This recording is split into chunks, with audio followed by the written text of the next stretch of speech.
السلام علیکم. سعدیہ بخاری، director موسینینی resource centre.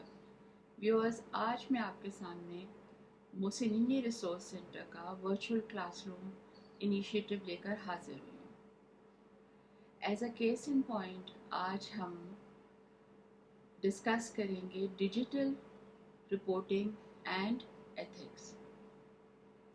Digital reporting کیونکہ اس وقت ایک نارم بن چکی ہوئی ہے اور سوشل میڈیا اسپیسز کے اوپر مختلف جو واقعات ہمارے ارد گرد ہو رہے ہوتے ہیں ان کو ریکارڈ بھی کیا جاتا ہے ٹیلی فونز کے ذریعے اور پھر ان کو رپورٹ بھی کیا جاتا ہے. اس لیے میں سمجھتی ہوں کہ اس وقت ہمارے لیے انتہائی اہم ہے کہ ہم فوکس کریں کہ جس وقت ہم یہ رپورٹنگ کر رہے ہوں تو کن کن چیزیں ہیں جن کا ہمیں خاص خیال رکھنا ہے.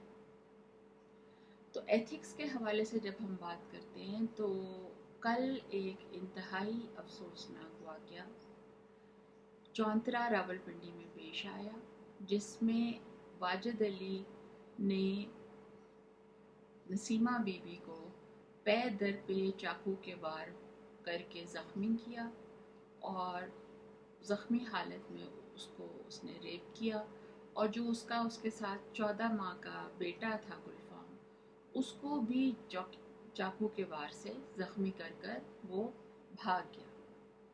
یہ جو انتہائی افسوسناک واقعہ ہے اس کی جس وقت رپورٹنگ جو ہے وہ ملک ولید اوان نے اپنے فیس بک پیج پہ اور اپنے انسٹا پہ کی ہے تو اس میں انہوں نے نسیمہ بی بی کا انٹرویو اس کی ویڈیو ریکارڈنگ بھی شیئر کی ہے. اس ویڈیو ریکارڈنگ میں ایک 14 ماہ کے مردہ بچے کی لاش کے بالکل ساتھ مٹی میں لتھڑے ہوئے پھٹے کپڑوں میں ایک روتی بلکتی ہوئی ماں سے انٹرویو کیا جا رہا ہے اور اس سے یہ پوچھا جا رہا ہے کہ کون تھا اور کس وقت یہ واقعہ ہوا. اور وہ بیچاری اپنے آنسوؤں اور اپنی ہچکیوں کے درمیان کچھ بول پا رہی ہے اور کچھ نہیں بول پا رہی. مٹی کے ڈھیر پہ اپنے معصوم بچے کی لاش کے ساتھ بیٹھی ہوئی یہ غریب عورت ایک عبرت کا نشان ہے ہم سب کے لیے.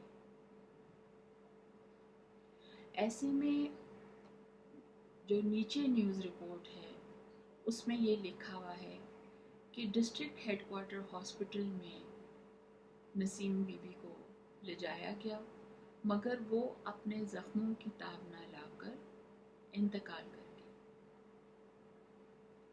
چند سوال ہیں میرے جو میں آپ سے پوچھنا چاہتی ہوں. آپ میں سے ہو سکتا ہے کچھ لوگ یہ کہیں کہ جو کی اسٹینڈرڈ ہے جرنلزم کا وہ پبلک انلائٹنمنٹ ہے اور کیونکہ ہمیں انصاف حاصل کرنا تھا اور انصاف ہے جو کہ قائم ہوگا تو جمہوریت جو ہے وہ تقویت پائے گی. اس لیے جس نے بھی وہ ویڈیو بنائی ہے اس نے اس کا ایک ریکارڈڈ بیان جو ہے وہ شائع کر دیا.